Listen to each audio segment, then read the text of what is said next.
Hello students, today's topic is forfeiture and reissue of shares. ये capital market से link करता है। जब भी कोई शेयर होल्डर किसी भी कंपनी के शेयर को इशू करता है, मार्केट से खरीदता है और उसके बाद कंपनी के मांगने पर भी कंपनी के इंस्टॉलमेंट्स नहीं देता है, शेयर्स की पेमेंट नहीं करता है, तो कंपनी का पूरा राइट बनता है कि कंपनी उन शेयर्स को फोरफीट कर सके। और फोरफीट करना मतलब कैंसिल कर सके उस डील को जो एक इन्वेस्टर और शेयर होल्डर के और कंपनी के बीच में हुई है। एंड फोरफीट करने के बाद कंपनी उन शेयर्स को मार्केट में री इशू करती है। ओके, तो प्रोसीजर इस तरह से रहता है। कंपनी मार्केट में शेयर बेचने के लिए एप्लीकेशंस इनवाइट करती है। शेयर होल्डर उन एप्लीकेशन के थ्रू पैसा इन्वेस्ट करके कंपनी को रिक्वेस्ट करता है कि मुझे आप अपने शेयर्स दे दीजिए। कंपनी उसके बाद अलॉटमेंट करती है। अलॉटमेंट में कंपनी शेयर होल्डर को जो भी जितने भी नंबर ऑफ शेयर इशू करना चाहती है वो उसको अलॉट कर देती है। जो अमाउंट होता है वो एडजस्ट होता है एप्लीकेशन एंड अलॉटमेंट पे। ये चीजें आपको इशू ऑफ शेयर्स में पता चल जाएंगी। अब आते हैं नेक्स्ट स्टेप पर कि अगर उसने कोई पैसा नहीं दिया तो फ्यूचर में लाइक पेमेंट में पहले एप्लीकेशन होती है, फिर अलॉटमेंट होती है, फिर फर्स्ट कॉल होती है एंड देन फाइनल कॉल होती है। तो कोई भी शेयर होल्डर अगर अलॉटमेंट के बाद कॉल्स का पैसा नहीं देता तो कंपनी उनको नोटिस इशू करती है, उनसे पैसा मांगती है, विद इंटरेस्ट मांगती है। लाइक अगर आप बाद में पेमेंट कर रहे हो, लेट पेमेंट कर रहे हो तो आप इंटरेस्ट के साथ पेमेंट कर दो। अगर फिर भी शेयर होल्डर पेमेंट नहीं करता तो कंपनी उन शेयर्स को कैंसिल कर देती है, यानी कि फोरफीट कर देती है। फोरफीट करने के बाद कंपनी इन शेयर्स को मार्केट में दोबारा से इशू करती है, जिसको हम बोलते हैं री इशू ऑफ शेयर्स। तो ये इस टॉपिक का इंट्रो था, that is what do you mean by forfeiture and re issue of shares. Forfeit करने के लिए एक एंट्री करनी होती है कंपनीज को। तो फोरफीचर ऑफ शेयर्स की एंट्री क्या होती है? Share capital account debit, to share forfeiture account and to share calls account. हम शेयर कैपिटल को डेबिट क्यों करते हैं?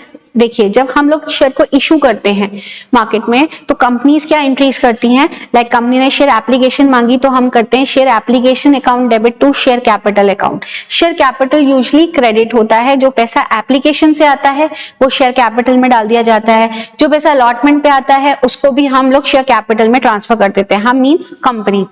तो कंपनी जब इन शेयर्स को कैंसिल करेगी तो कंपनी को शेयर कैपिटल को डेबिट करना पड़ेगा, तभी ये एंट्री कैंसिल होगी। तो share capital account debit, total number of shares जो भी उस शेयर होल्डर ने इशू करे हैं वो यहां पर आते हैं। फॉर एग्जांपल हम ये मानते हैं एक शेयर होल्डर है जिसके पास कंपनी के 1000 शेयर्स थे और उसने 10 रुपए के शेयर्स खरीदे थे, तो शेयर कैपिटल अकाउंट डेबिट होगा with the amount of 10,000 rupees, that is 1000 shares at the rate of 10. Same अगर वो हमें एप्लीकेशन और अलॉटमेंट पे 8 रुपए पे कर चुका है तो फोरफीचर में वो अमाउंट आता है जो शेयर होल्डर कंपनी को पे कर चुका है, और पे करने के बाद कंपनी उस पैसे को शेयर होल्डर को वापस नहीं करती, तो कंपनी उसको शेयर फोरफीचर में ट्रांसफर कर देती है। तो फोरफीचर में वो पैसा आता है जो शेयर होल्डर ऑलरेडी कंपनी को पे कर चुका है और कंपनी उस पैसे को शेयर होल्डर को वापस नहीं करेगी। कैंसिल करते टाइम वो उस पैसे को शेयर फोरफीचर अकाउंट में ट्रांसफर कर देगी। नेक्स्ट, जो पैसा उसने हमें नहीं दिया, लाइक उसने हमें कॉल्स का पैसा नहीं दिया शेयर होल्डर ने हमें, मींस अगेन कंपनी को शेयर होल्डर ने कॉल्स पे 2000 रुपीज पे नहीं करे तो 2000 रुपीज कॉल्स के अंदर शो हो जाएंगे। तो इस एंट्री का मतलब ये है कि 10,000 रुपए के शेयर्स कंपनी ने उसको बेचे थे, उसमें से 8,000 रुपए वो हमें दे चुका था, जो कैंसिल करते टाइम कंपनी ने शेयर फोरफीचर में ट्रांसफर कर दिए, और 2000 रुपीज उसने कॉल्स के कंपनी को नहीं दिए। ओके, तो ये होती है फोरफीचर की एंट्री। ये फोरफीचर की एंट्री तब होती है जब हमारे शेयर्स पे इशू पे प्रीमियम पेड होता है, या फिर प्रीमियम होता ही नहीं है, शेयर पार पे इशू होते हैं। आप सबको पता होगा दो ही केसेस होते हैं जब कंपनी शेयर को इशू करती है, या तो पार पर करती है, जितने का प्राइस होता है शेयर का उसी प्राइस पर बेचती है, लाइक 10 रुपए का शेयर है तो 10 रुपए में बिकेगा। दूसरा कंडीशन होता है जब कंपनी शेयर को इशू करती है प्रीमियम पर। तो प्रीमियम में क्या होता है, 10 रुपए का शेयर 10 रुपए से ज्यादा में मार्केट में बिकता है, और वो जितना भी अमाउंट ज्यादा होता है उसको कंपनी प्रीमियम का नाम देती है, that is premium on issue of shares. इसी तरीके से अगर कोई शेयर होल्डर ऐसा है जिसने एक और अगर कोई शेयर होल्डर ऐसा है जिसने प्रीमियम का पैसा नहीं दिया, इशू के टाइम पर कंपनी ने 10 रुपए की बजाय 15 रुपए का शेयर इशू करा था, 10 रुपए का शेयर और 5 रुपए का प्रीमियम, तो उस केस में एंट्री क्या होती है, देखिए, share capital account debit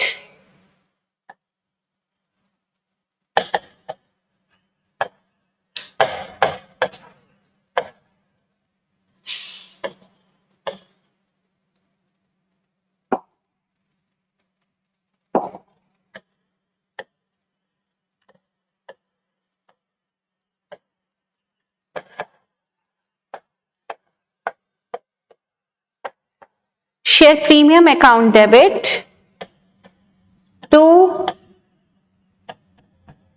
share forfeiture account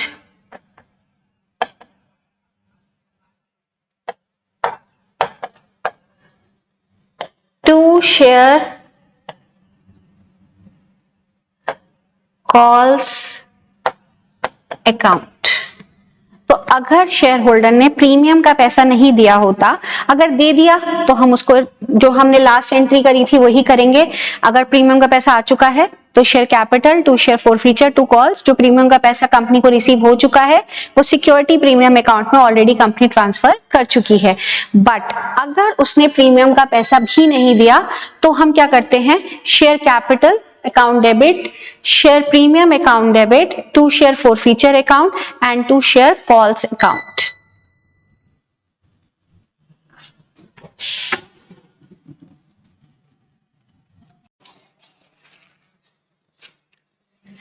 अगर किसी भी शेयर होल्डर ने कंपनी को प्रीमियम का पैसा नहीं दिया तब कंपनी ये एंट्री पास करती है, that is share capital account debit, share premium account debit to share forfeiture account and to share call account. अगर फॉर एग्जांपल हम एक एग्जांपल लेते हैं, एक शेयर होल्डर है जिसकी कंपनी ने 1000 शेयर्स इशू करे थे एट द रेट ऑफ 10, तो 10,000 के उसके शेयर्स हो गए, 5 रुपए का कंपनी ने उसको प्रीमियम का पैसा मांगा था तो 5000 की प्रीमियम का अमाउंट हो गया, पर उसने अभी तक कंपनी को सिर्फ 8000 रुपए दिए हैं, that is on application and allotment.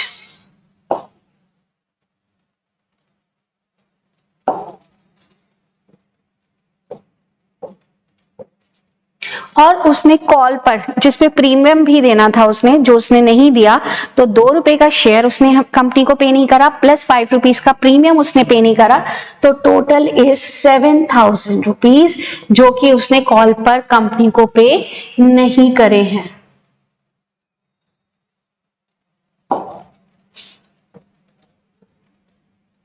आप देखेंगे यहाँ पे टोटल हो रहा है 15 और यहाँ पर भी 8 + 7 टोटल हो रहा है 15। तो जब भी शेयर होल्डर प्रीमियम का पैसा नहीं देता तब कंपनी ये एंट्री पास करती है। जब शेयर होल्डर प्रीमियम का पैसा भी पे कर देता है या फिर शेयर प्रार पे इशू होते हैं तो कंपनी ये एंट्री पास करती है in the case of forfeiture of share. Next topic है that is reissue of shares. Reissue का मतलब क्या होता है, कंपनी जो शेयर कैंसिल करेगी उनको अपने पास तो रखेगी नहीं, तो कंपनी उनको दोबारा से मार्केट में इशू करती है, that is reissue of shares. Reissue के केस में भी एंट्री होती है, that is bank account debit to share capital account. ये नॉर्मल एंट्री है अगर हम शेयर को पार पर इशू करते हैं और जो शेयर हमने कंपनी ने फोरफीट करे उनको फुली पेड मानती है और उसके बाद कंपनी उनको रीइशू करती है। तो रीइशू के केस में आती है entry bank account debit to share capital account. जितने भी प्राइस पर कंपनी उसको रीइशू कर रही है उस प्राइस से कंपनी एंट्री करती है। अगर कंपनी रीइशू कर रही है पार पर, ये एंट्री तब होती है जब शेयर इशू किस पर होते हैं, पार पर, यानी कि 10 रुपए का शेयर फॉरफीट हुआ और 10 रुपए का ही रीइशू हो गया। ठीक है, तो ये एंट्री पास होगी। अब जो पैसा फॉरफीचर में है कंपनी उस पैसे को कैपिटल रिजर्व में ट्रांसफर करेगी। लाइक फॉरफीचर का पैसा कहीं पर भी यूटिलाइज नहीं हो रहा तो कंपनी उसको अपना कैपिटल प्रॉफिट मान करके कैपिटल रिजर्व में ट्रांसफर कर देगी। तो एक और एंट्री होती है after reissue of the shares, that is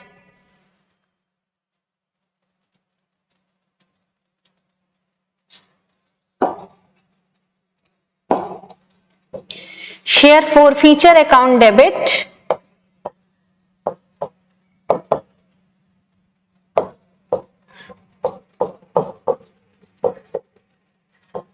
to capital reserve account.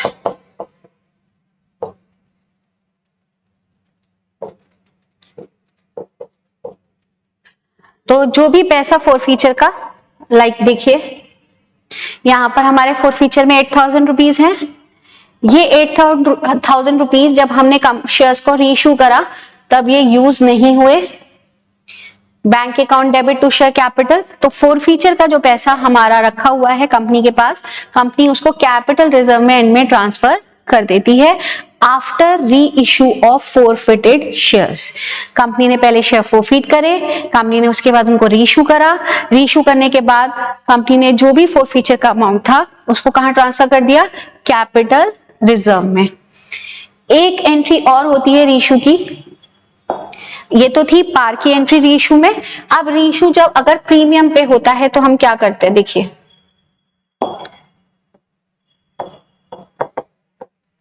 Reissue at premium. Reissue और प्रीमियम में भी सेम एंट्री होती है, बैंक अकाउंट डेबिट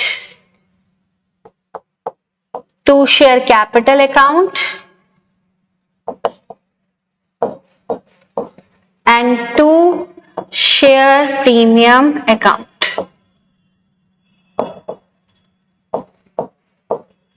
ओके, तो सेम एंट्री, बस अगर प्रीमियम पर है तो हमने प्रीमियम का पैसा भी डाल दिया। अब अगेन शेयर फॉरफीचर यहां पर यूज नहीं हुआ है तो हम कंपनी क्या करेगी, शेयर फॉरफीचर को कैपिटल रिजर्व में ट्रांसफर कर देगी। That is share forfeiture account debit to capital reserve account. जो भी शेयर फॉरफीचर का पैसा था कंपनी ने उसको कैपिटल रिजर्व में ट्रांसफर कर दिया। अब आते हैं third and the last case, री इश्यू एट डिस्काउंट। आप सबने पढ़ा होगा कि कंपनी इशू नहीं करती डिस्काउंट पे, बट कंपनी री इश्यू कर सकती है डिस्काउंट पे। री इश्यू एट डिस्काउंट, तो कंपनी कितना डिस्काउंट दे देती है, कंपनी डिस्काउंट दे सकती है जितना पैसा कंपनी के पास शेयर फॉरफीचर में रखा है।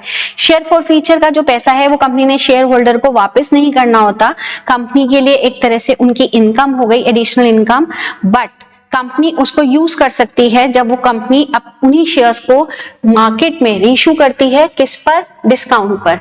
तो जब भी कंपनी जितना भी डिस्काउंट देगी तो एंट्री क्या होगी, देखिए bank account debit to share capital account,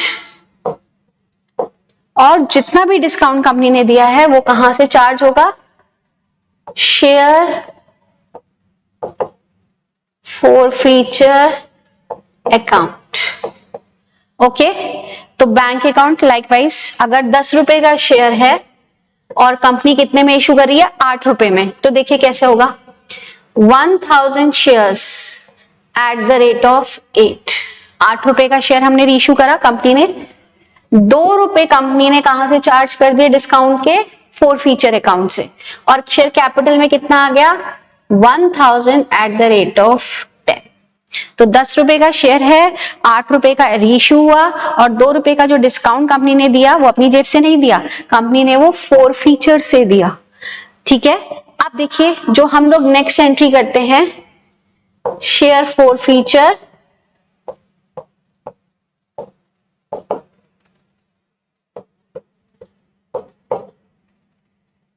to capital reserve.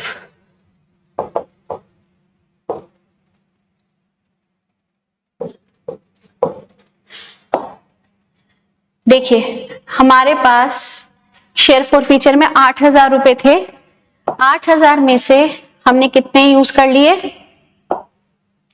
2,000, तो बाकी के जो 6,000 रुपए हैं वो कहां चले जाएंगे, कैपिटल रिजर्व में। So student that's all for today. आज हमने फॉरफीचर एंड रीइश्यू की एंट्रीज को समझा। Okay, thank you. I hope you all understand the concept which I tell you today.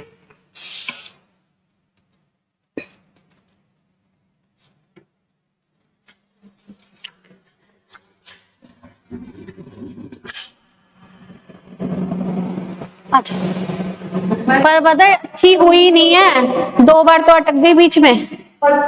हाँ नहीं, 2 बार। अब मुझे बाद में पता चला, कि वीडियो तो रिकॉर्ड ही नहीं हो रही है। अब बनी है। हाँ मैं सुन लूंगी बाद में।